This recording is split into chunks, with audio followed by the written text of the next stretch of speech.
जय हिंद दोस्तों, आप सभी का स्वागत है एक बार फिर से आपके अपने YouTube चैनल यूनिक ज्ञान में। आज हम MA first semester political science paper second का क्वेश्चन पेपर सॉल्यूशन देखेंगे। आपको यह क्वेश्चन पेपर इसलिए सॉल्व कराया जा रहा है क्योंकि रिपीट किए जा रहे हैं विभिन्न यूनिवर्सिटीज़ में सीधे सीधे क्वेश्चंस। साथ ही साथ आपको यह पता चलेगा कि किन टॉपिक्स से ज़्यादा प्रश्न पूछे जा रहे हैं, किस प्रकार से प्रश्न पूछे जा रहे हैं। इसलिए आपके लिए यह वीडियो जो है मोस्ट इम्पॉर्टेंट हो जाएगी। वीडियो को देखें, आपको टेलीग्राम पर इसका पूरा सोल्यूशन का आपको नोट्स दे दिया जाएगा, वहाँ से रिवीजन करें। अगर आप चैनल पर नए हैं तो टेलीग्राम चैनल को फॉलो करें, सब्सक्राइब मतलब करें और अपने दोस्तों के पास भी शेयर करें, जिससे वह भी इस वीडियो का लाभ उठा सकें और अपना पेपर जो है अच्छे से तैयारी कर सकें। तो चलिए देखते हैं हमारा जो पेपर सेकंड है, कोर्स टाइटल हमारा कंपैरेटिव पॉलिटिक्स है। सबसे पहले इसको हम पूरा आपको क्वेश्चन पेपर हर एक क्वेश्चन दिखाएंगे, उसके बाद हर एक क्वेश्चन का सोल्यूशन आपको बताया जाएगा। वीडियो को लाइक करिए। तो चलिए देखते हैं हमारा पहला प्रश्न क्या है। पहला प्रश्न हमारा है, state the characteristics of the modern comparative politics. तुलनात्मक राजनीति के आधुनिक दृष्टिकोण की विशेषताओं को बताइए। पहला प्रश्न है ये। दूसरा प्रश्न है, व्हाट इज पॉलिटिकल सोशलाइजेशन। राजनीतिक समाजीकरण क्या है, यह हमारा दूसरा प्रश्न है। तीसरा है, what do you understand by the term political modernisation. राजनीतिक आधुनिकीकरण से आप क्या समझते हैं, व्याख्या कीजिए। ये आपके 3 प्रश्न हो गए। चौथा प्रश्न है, राजनीतिक दल एवं दबाव समूह में अंतर कीजिए। Distinguish between political parties and pressure groups. कुछ लोग जैसे कि इंग्लिश मीडियम के होते हैं, उनके लिए क्वेश्चन यहाँ पर इंग्लिश में तो आता ही है, अच्छे से समझ लें, क्वेश्चंस को समझ लें। अगर आंसर को हिंदी में बताया जाएगा वह भी समझ लें, आप स्वयं से इंग्लिश में लिख सकते हैं। पांचवा प्रश्न है, व्हाट इज पॉलिटिकल इलाइट। राजनीतिक अभिजन क्या है। अगला प्रश्न हमारा छठा प्रश्न है, right A short note on political development. राजनीतिक विकास पर एक संक्षिप्त टिप्पणी लिखिए। सातवां प्रश्न है, what do you understand bye electoral system. निर्वाचन प्रणाली से आप क्या समझते हैं। आठवां प्रश्न हमारा है, राजनीतिक दलों के कार्यों का वर्णन कीजिए। अगला प्रश्न हमारा खंडवा दीर्घ उत्तरी, जो कि 15 नंबर का होता है। इसमें से हमें 3 करने हैं जो कि हमें 45 अंक देंगे। 9वां प्रश्न हमारा है, तुलनात्मक राजनीति से आप क्या समझते हैं। यह तो आपके लिए मोस्ट इंपॉर्टेंट हो जाएगा, कहीं भी यूनिवर्सिटी के हों आपको यह प्रश्न अवश्य देखने को मिलेगा, क्योंकि आपका कोर्स टाइटल ही है तुलनात्मक राजनीति। तो आपसे तुलनात्मक राजनीति क्या होता है या आप क्या समझते हैं, या संक्षिप्त टिप्पणी कीजिए, ये प्रश्न आ सकते हैं। साथ ही साथ तुलनात्मक राजनीति के क्षेत्र को या उपयोगिता को समझाने के लिए या उनकी व्याख्या करने के लिए आपसे पूछ सकता है। अगला प्रश्न 10वां प्रश्न है, discuss the structural functional approach given by almond. Almond के संरचनात्मक प्रक्रियात्मक दृष्टिकोण की व्याख्या कीजिए। अगला प्रश्न हमारा 11 नंबर, लोकतंत्र में राजनीतिक दलों की भूमिका वर्णन कीजिए। 12वां प्रश्न है, एकल संक्रमणीय मत प्रणाली से आप क्या समझते हैं, व्याख्या कीजिए। 13वां प्रश्न है, लास्ट क्वेश्चन हमारा, discuss in short the obstacles in the formation of the sound public opinion. स्वस्थ जनमत के निर्माण में आने वाली बाधाओं की संक्षेप में चर्चा कीजिए। ये आपका पूरा क्वेश्चन पेपर हो गया। अब हम हर एक प्रश्न का क्या देखेंगे, उत्तर देखेंगे और अच्छे से समझेंगे। तो चलिए देखते हैं हमारा पहला प्रश्न जो था, तुलनात्मक राजनीति के आधुनिक दृष्टिकोण की विशेषताओं को बताइए। इसमें हम तुलनात्मक राजनीति के आधुनिक दृष्टिकोण को अच्छे से समझेंगे। आपको एक ही यूनिवर्सिटी का नहीं, विभिन्न यूनिवर्सिटीज़ के पेपर क्वेश्चन सॉल्व करा दिए जा रहे हैं, जिसमें से आपको लगभग प्रश्न देखने को मिल जाएंगे, क्योंकि एक से अधिक यूनिवर्सिटीज़ के जब आप क्वेश्चन पेपर देख लेंगे तो आपको समझ में आ जाएगा कि किस टॉपिक से ज़्यादा प्रश्न पूछे जा रहे हैं। तो चैनल पर विजिट कीजिए, प्लेलिस्ट हर एक पेपर की बनी हुई है, वहाँ से आप देख सकते हैं। सबसे पहले हम देखेंगे आधुनिक दृष्टिकोण जो है उसकी विशेषताएं क्या है। सबसे पहला है, वैज्ञानिक दृष्टिकोण में सबसे पहली विशेषता क्या है, व्यवस्थित और आधुनिक में वैज्ञानिक दृष्टिकोण। व्यवस्थित और वैज्ञानिक दृष्टिकोण होता है आधुनिक तुलनात्मक राजनीति में। आधुनिक तुलनात्मक राजनीति में व्यवस्थित और वैज्ञानिक दृष्टिकोण अपनाया जाता है, जिसमें डाटा संग्रहण, विश्लेषण और निष्कर्ष निकालने के लिए विशेष प्रक्रियाओं का पालन किया जाता है। आधुनिक जो हमारी तुलनात्मक राजनीति है उसके सबसे पहला क्या विशेषता है कि वह व्यवस्थित है और साथ ही साथ वैज्ञानिक दृष्टिकोण उसमें यूज किया जाता है। दृष्टिकोण कैसा रहता है, वैज्ञानिक। और वैज्ञानिक में आपको अच्छे से समझाया ही गया है कि कैसे कैसे होता है, और नेक्स्ट क्वेश्चन भी है उसको आप अच्छे से यहाँ भी समझ लेंगे। दूसरी विशेषता है बहुसांस्कृतिक और बहुविषयक दृष्टिकोण। आधुनिक तुलनात्मक राजनीति में बहुसांस्कृतिक और बहुविषयक दृष्टिकोण अपनाया जाता है, जिसमें विभिन्न संस्कृतियों और विषयों के ज्ञान को शामिल किया जाता है। अगला प्रश्न, नीति निर्माण पर ध्यान। आधुनिक तुलनात्मक राजनीति में नीति निर्माण पर विशेष ध्यान दिया जाता है, जिसमें नीतियों के प्रभावों का विश्लेषण किया जाता है और उनके सुधार के लिए क्या दिए जाते हैं, सुझाव दिए जाते हैं। चौथी विशेषता क्या है, आंकड़ों और सांख्यिकी का उपयोग। आधुनिक तुलनात्मक राजनीति में आंकड़ों और सांख्यिकी का व्यापक उपयोग किया जाता है, जिससे निष्कर्षों की विश्वसनीयता क्या हो जाती है, बढ़ जाती है। अर्थात जब हम अधिक से अधिक आंकड़ों और सांख्यिकी का उपयोग करेंगे तो निष्कर्ष निकालने में हमें बहुत ही आसानी होगी। व्यवस्थित ढंग से जो आधुनिक है उसको किया जाता है, आधुनिक तुलनात्मक राजनीति व्यवस्थित ढंग से और साथ ही साथ वैज्ञानिक दृष्टिकोण के साथ उसका प्रयोग किया जा रहा है। तो व्यवस्थित किया जा रहा है तो उसमें डाटा संग्रहण किया जाता है। जैसे कोई एक केस मिल गया पुराना, उसी से सेम किसी अन्य देश में, अन्य राज्य में सेम केस मिल गया, तो उसमें कैसे सॉल्यूशन दिया गया था उसको हम देख के अच्छे से क्या कर सकते हैं, अगला जो हमारा केस रहेगा उसको सुलझा सकते हैं। अगला प्रश्न हमारा, वैश्वीकरण और अंतर्राष्ट्रीय संबंधों पर ध्यान। आधुनिक तुलनात्मक राजनीति में वैश्वीकरण और अंतर्राष्ट्रीय संबंधों पर विशेष ध्यान दिया जाता है, जिसमें विभिन्न देशों के बीच संबंधों का विश्लेषण किया जाता है। ये तो आप जानते ही हैं। अगला प्रश्न है, लोकतंत्र और मानवाधिकारों पर ध्यान। आधुनिक तुलनात्मक राजनीति में लोकतंत्र और मानवाधिकारों पर विशेष ध्यान दिया जाता है, जिसमें विभिन्न देशों में लोकतंत्र और मानवाधिकारों की स्थिति जो है का विश्लेषण किया जाता है। सातवां प्रश्न, नवाचार और तकनीक का उपयोग। आधुनिक तुलनात्मक राजनीति में नवाचार और तकनीक का उपयोग किया जाता है, जिसमें डेटा संग्रहण, विश्लेषण, निष्कर्ष निकालने की प्रक्रिया होती है। अगला प्रश्न हम देखेंगे, दूसरा प्रश्न हमारा था, राजनीतिक समाजीकरण क्या है। राजनीतिक समाजीकरण जो है वह एक प्रक्रिया है जिसमें व्यक्ति राजनीतिक मूल्यों, विश्वासों और व्यवहारों को सीखते हैं और अपनाते हैं। जो समाजीकरण है राजनीतिक, उसमें कोई भी व्यक्ति जो होता है वो राजनीतिक मूल्यों को, उसके विश्वासों को, व्यवहारों को क्या करता है, सीखता है और उसको क्या करता है, अपनाता है। यह प्रक्रिया व्यक्ति के परिवार, शिक्षा, मीडिया और सामाजिक संस्थाओं के माध्यम से होती है। राजनीतिक समाजीकरण के माध्यम से व्यक्ति राजनीतिक ज्ञान, मूल्यों और विश्वासों को प्राप्त करते हैं, जो उनके राजनीतिक व्यवहार और निर्णयों को क्या करता है, प्रभावित करते हैं। यह प्रक्रिया व्यक्ति की राजनीतिक पहचान को आकार देती है और उन्हें राजनीतिक प्रक्रिया में भाग लेने के लिए क्या करती है, तैयार करती है। क्या, राजनीतिक समाजीकरण। राजनीतिक समाजीकरण के अगर हम महत्वपूर्ण पहलुओं की बात करें तो सबसे पहला महत्वपूर्ण पहलू है राजनीतिक समाजीकरण का, वह है परिवार और शिक्षा। परिवार और शिक्षा राजनीतिक समाजीकरण में महत्वपूर्ण भूमिका निभाते हैं। दूसरा है मीडिया और संचार। मीडिया और संचार राजनीतिक जानकारी को फैलाने और राजनीतिक विचारों को आकार देने में क्या करते हैं, महत्वपूर्ण भूमिका निभाते हैं। अगला हमारा है पॉइंट महत्वपूर्ण पहलू में सामाजिक संस्थाएं। सामाजिक संस्थाएं जैसे कि धर्म और सामुदायिक संगठन राजनीतिक मूल्यों और विश्वासों को आकार देने के लिए महत्वपूर्ण भूमिका निभाते हैं।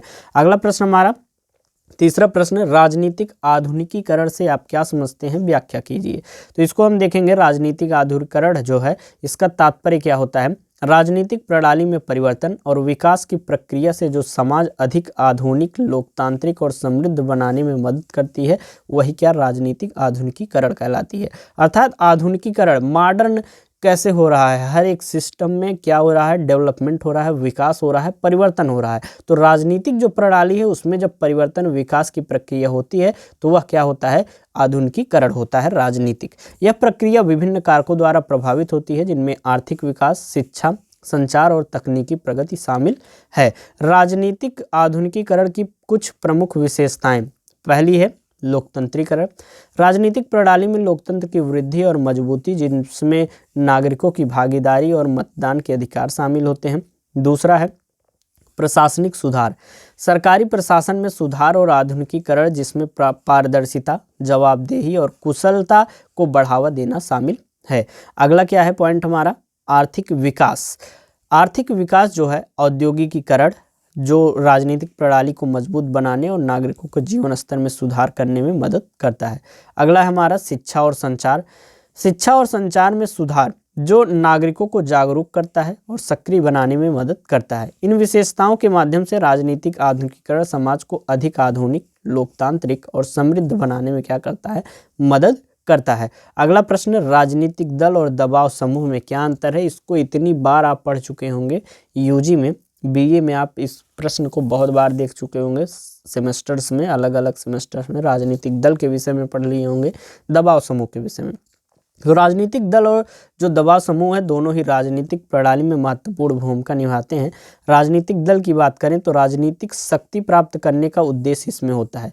वह दल जो राजनीतिक शक्ति प्राप्त करने का, सत्ता प्राप्त करने का उद्देश्य जिसका होता है वह राजनीतिक दल कहलाता है, क्योंकि राजनीतिक दल जो होते हैं वह जनता के हित का कार्य करते हैं और जनता के हित का कार्य वह तभी कर पाएंगे जब उन्हें सत्ता प्राप्त होगी। राजनीतिक दलों का मुख्य उद्देश्य राजनीतिक शक्ति प्राप्त करना और सरकार में शामिल होना है। दूसरा है चुनाव में भागीदारी। राजनीतिक दल चुनाव में भाग लेते हैं और मतदाताओं को अपने उम्मीदवारों के लिए वोट देने के लिए क्या करते हैं, प्रेरित करते हैं। तीसरा है विचारधारा और नीतियां।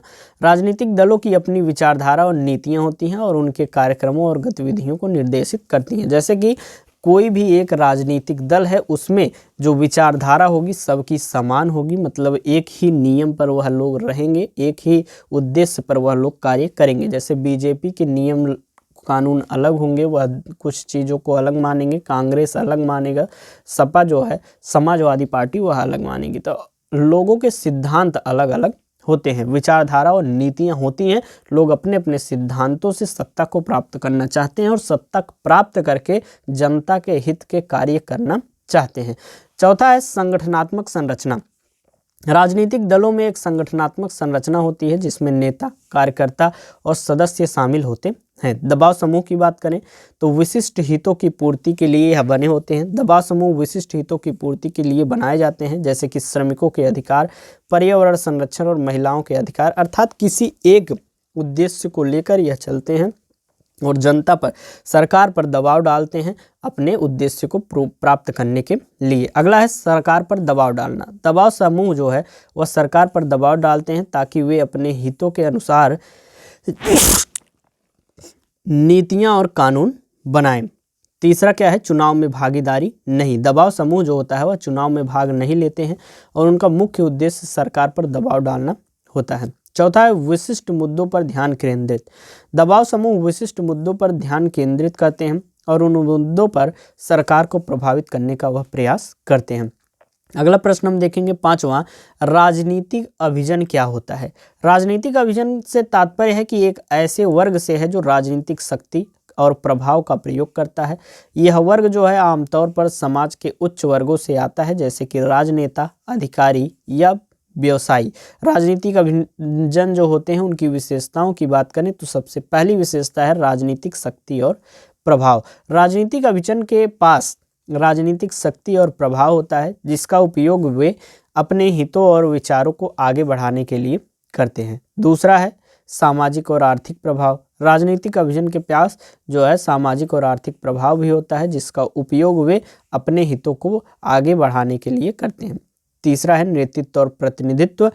जो राजनीतिक अभिजन होते हैं उनके पास नेतृत्व और प्रतिनिधित्व, राजनीतिक अभिजन के पास नेतृत्व और प्रतिनिधित्व की भूमिका होती है जिसका उपयोग वे अपने समुदाय और देश के हितों को आगे बढ़ाने के लिए करते हैं। हालांकि राजनीतिक अभिजन की आलोचना भी की जाती है क्योंकि यह वर्ग जो है अक्सर अपने हितों को आगे बढ़ाने के लिए राजनीतिक शक्ति का प्रभाव का एक प्रकार से क्या करते हैं, दुरुपयोग करते हैं। अगला प्रश्न हमारा है राजनीतिक विकास पर एक संक्षिप्त टिप्पणी कीजिए। राजनीतिक विकास एक जटिल और बहुस्तरीय प्रक्रिया है जिसमें राजनीतिक प्रणाली, संस्थाओं और नागरिकों के बीच परस्पर क्रिया शामिल है। यह प्रक्रिया जो है राजनीतिक जागरूकता, भागीदारी और नेतृत्व के विकास पर केंद्रित होती है। राजनीतिक विकास के कुछ मुख्य पहलू हैं कौन कौन से, जैसे कि पहला है राजनीतिक जागरूकता, नागरिकों में राजनीतिक मुद्दों और प्रक्रियाओं के बारे में जागरूकता पैदा करना। दूसरा है भागीदारी, नागरिकों को राजनीतिक प्रक्रिया में भाग लेने के लिए प्रोत्साहित करना, जैसे कि मतदान और राजनीतिक दलों में शामिल होना और सामाजिक आंदोलनों में भाग लेना। कहीं पर भी कोई पॉइंट आपको समझ में नहीं आता आप कमेंट करके पूछ सकते हैं, आपको रिप्लाई करके उसका जवाब दिया जाएगा और इसका जो PDF है आपको टेलीग्राम चैनल पर दे दिया जाएगा, वहां से आप क्या कर सकते हैं, रिवीजन अच्छे से कर सकते हैं। चलिए देखते हैं अगला क्या पॉइंट है, नेतृत्व। राजनीतिक नेताओं के विकास को बढ़ावा देना जो नागरिकों के हितों का प्रतिनिधित्व कर सकते हैं और राजनीतिक प्रणाली में सुधार ला सकते हैं। अगला है संस्थागत सुधार।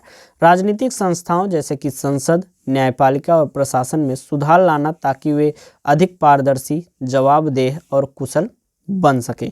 अगर इन पहलुओं के माध्यम से राजनीतिक विकास राजनीतिक प्रणाली को मजबूत बनाने, नागरिकों के जीवन स्तर में सुधार करने में मदद कर सकता है। अगला प्रश्न हमारा है, निर्वाचन प्रणाली से आप क्या समझते हैं? निर्वाचन प्रणाली से तात्पर्य है कि राजनीतिक प्रतिनिधियों के चुनाव की प्रक्रिया से, मतलब जो राजनीतिक प्रतिनिधि हैं, जो उम्मीदवार हैं, उनके चुनाव की जो प्रक्रिया होती है वह निर्वाचन प्रणाली के अनुसार होती है। यह प्रणाली नागरिकों को अपने प्रतिनिधियों का चयन करने का अवसर प्रदान करती है जो उनकी ओर से सरकार में निर्णय लेते हैं, एक प्रकार से प्रतिनिधित्व करने के लिए जो चुनते हैं। निर्वाचन प्रणाली के मुख्य अंग की बात करें तो सबसे पहला है निर्वाचन क्षेत्रों का निर्धारण। देश को छोटे छोटे निर्वाचन क्षेत्रों में बांटा जाता है जहां से प्रतिनिधि चुने जाते हैं। मतदाताओं की अर्हता, निर्धारित किया जाता है कि कौन लोग मतदान कर सकते हैं जो कि 18+ होते हैं। अगला है उम्मीदवारों की अर्हता और मनोनयन। यह तय किया जाता है कि कौन लोग चुनाव लड़ सकते हैं और कैसे उनका नामांकन होगा। अगला क्या करता है चुनाव प्रणाली, वह है निर्वाचन प्रणाली मतदान की विधि और मतगणना करती है। यह निर्धारित किया जाता है कि मतदान कैसे होगा, मतों की गणना कैसे की जाएगी। अगला है निर्वाचन संबंधी विवादों का निपटारा। यह सुनिश्चित किया जाता है कि चुनाव संबंधी किसी भी विवाद का निपटारा जो है न्यायपूर्ण तरीके से हो। निर्वाचन प्रणाली के विभिन्न प्रकार हैं, कौन कौन से अगर हम बात करें तो सरल बहुमत प्रणाली, आनुपातिक प्रतिनिधित्व प्रणाली, मिश्रित प्रणाली। जो सरल बहुमत प्रणाली होता है इसमें सबसे अधिक मत प्राप्त करने वाला उम्मीदवार विजयी हो जाता है। अनुपातिक, इसमें प्रत्येक दल को उनके प्राप्त मतों के अनुपात में सीटें दी जाती हैं। मिश्रित प्रणाली कैसी होती है, इसमें सरल बहुमत प्रणाली और आनुपातिक प्रणाली प्रतिनिधित्व जो है उनका संयोजन होता है। अगला प्रश्न हम देखेंगे 8वां प्रश्न, राजनीतिक दल के कार्यों का वर्णन कीजिए। राजनीतिक दल जो होता है वह एक देश की राजनीतिक प्रणाली में महत्वपूर्ण भूमिका निभाता है। इसके कार्यों की बात करें राजनीतिक दल के तो सबसे पहला कार्य क्या होता है, राजनीतिक चेतना फैलाना। राजनीतिक दल नागरिकों में राजनीतिक चेतना फैलाने का काम करते हैं। वे लोग को राजनीतिक मुद्दों के बारे में जागरूक करते हैं और उन्हें अपने अधिकारों और कर्तव्यों के बारे में बताते हैं। दूसरा क्या कार्य करते हैं, मतदाताओं को आकर्षित करना, मतलब अपने स्कीम को बताएंगे कि हम सत्ता में आएंगे तो आपके लिए ये कार्य कर देंगे, अतः हमें जो है आप चुनिए, फिर हम आपके लिए ये हित कार्य करेंगे। एक प्रकार से वह मतदाताओं को अपनी तरफ आकर्षित करते हैं कि हमको सत्ता प्राप्त करने में मदद कीजिए, अपना बहुमूल्य वोट दीजिए। राजनीतिक दल मतदाताओं को आकर्षित करने के लिए विभिन्न तरीकों का उपयोग करते हैं। वे अपने कार्यक्रमों और नीतियों को प्रस्तुत करते हैं और लोगों को अपने पक्ष में मतदान करने के लिए प्रेरित करते हैं। तीसरा है उम्मीदवारों का चयन। राजनीतिक दल चुनाव में भाग लेने के उम्मीदवारों का चयन करते हैं। वे अपने उम्मीदवारों को चुनाव में खड़ा करते हैं और उनके लिए क्या करते हैं, प्रचार करते हैं। चौथा क्या कार्य करते हैं, नीतियों और कार्यक्रमों का निर्माण। राजनीतिक दल अपनी नीतियों और कार्यक्रमों का निर्माण करते हैं। वे अपने कार्यक्रमों को लागू करने के लिए सरकार पर दबाव डालते हैं और अपने विचारों को प्रस्तुत करते हैं। पांचवा है सरकार का गठन। राजनीतिक दल चुनाव में जीतने के बाद सरकार का गठन करते हैं। वे अपने नेताओं को मंत्री बनाते हैं और सरकार की नीतियों को लागू करते हैं। विपक्ष की भूमिका भी होती है इसमें। राजनीतिक दल जो सरकार में नहीं होते वे विपक्ष की भूमिका निभाते हैं। वे सरकार की नीतियों की आलोचना करते हैं और अपने विचारों को प्रस्तुत करते हैं। जैसे कि इस समय विपक्ष में कौन है, कांग्रेस, जो कि एक प्रकार से अब की बार विपक्ष जो है मजबूत है और जो पक्ष है उससे कठिन सवालात वह कर रही है संसद में। अगला है कार्य, सामाजिक और आर्थिक मुद्दों पर काम करना। राजनीतिक दल सामाजिक और आर्थिक मुद्दों पर काम करते हैं। वे गरीबी, बेरोजगारी, शिक्षा, स्वास्थ्य और पर्यावरण जैसे मुद्दों पर काम करते हैं और समाज के विभिन्न वर्गों के हितों की रक्षा करते हैं। अगला प्रश्न हमारा है तुलनात्मक राजनीति से आप क्या समझते हैं, इसके क्षेत्र एवं उपयोगिता की व्याख्या कीजिए। तुलनात्मक राजनीति एक ऐसा अध्ययन क्षेत्र है जिसमें विभिन्न देशों और राजनीतिक प्रणालियों की तुलना की जाती है। इसका मुख्य उद्देश्य यह है कि हम विभिन्न राजनीतिक प्रणालियों की समानताओं और अंतरों को समझ सकें और उनके कारणों और परिणामों का क्या कर सकें, विश्लेषण कर सकें। राजनीति जो है तुलनात्मक राजनीति, उसके क्षेत्र के कई विषयों का अध्ययन किया जाता है, अर्थात जो क्षेत्र है उसमें क्या क्या अध्ययन किया जाता है। सबसे पहला है राजनीतिक प्रणालियाँ। विभिन्न देशों में राजनीतिक प्रणालियों की संरचना और कार्य का इसमें अध्ययन होता है। अगला क्या होता है, सरकार और प्रशासन का अध्ययन, सरकारों और प्रशासनिक प्रणालियों की संरचना और कार्य का अध्ययन। तीसरा है राजनीतिक दल और आंदोलन, राजनीतिक दलों और आंदोलनों की भूमिका का प्रभाव। चौथा है नीतियां और कार्यक्रम, विभिन्न देशों में नीतियों और कार्यक्रमों की तुलना एवं विश्लेषण की जाता है। तुलनात्मक राजनीति की उपयोगिता की बात करें तो सबसे पहली उपयोगिता है राजनीतिक प्रणालियों की समझ। तुलनात्मक राजनीति हमें जो है विभिन्न राजनीतिक प्रणालियों की समझ प्रदान करती है और हमें उनकी समानताओं और अंतरों को समझने में क्या करती है, मदद करती है। दूसरा क्या उपयोग है, यह नीति निर्माण करती है। तुलनात्मक राजनीति हमें विभिन्न देशों में नीतियों और कार्यक्रमों की तुलना करने में मदद करती है, जिससे हम अपने देश में बेहतर नीतियों का निर्माण कर सकते हैं। अगला है इसका कार्य, राजनीतिक भविष्यवाणी। तुलनात्मक राजनीति हमें विभिन्न राजनीतिक प्रणालियों के भविष्य की भविष्यवाणी करने में मदद करती है और जिससे हम अपने देशों की राजनीति स्थिति को बेहतर ढंग से समझ सकते हैं। इस प्रकार से हमारा जो मोस्ट इम्पॉर्टेंट एक प्रकार से क्वेश्चन भी इसमें हो गया और साथ ही साथ हमारा पूरा क्वेश्चन पेपर हमने आपको सॉल्व करा दिया। आपके भी जब पेपर हो जाएं, क्वेश्चन पेपर दिए गए नंबर पर या टेलीग्राम जो ग्रुप बना है डिस्कशन उसमें भेज दें, सॉल्व करा दिया जाए। जिसका पेपर ना हुआ रहे उसको लाभ होगा, आप अपना आकलन भी कर सकते हैं। तो चैनल पर बने रहें, वीडियो को लाइक करें, दोस्तों के पास शेयर करें, टेलीग्राम चैनल ज्वाइन करें, नोट्स मिलेगा वहाँ पर रिवीजन करें। बने रहें चैनल पर। धन्यवाद।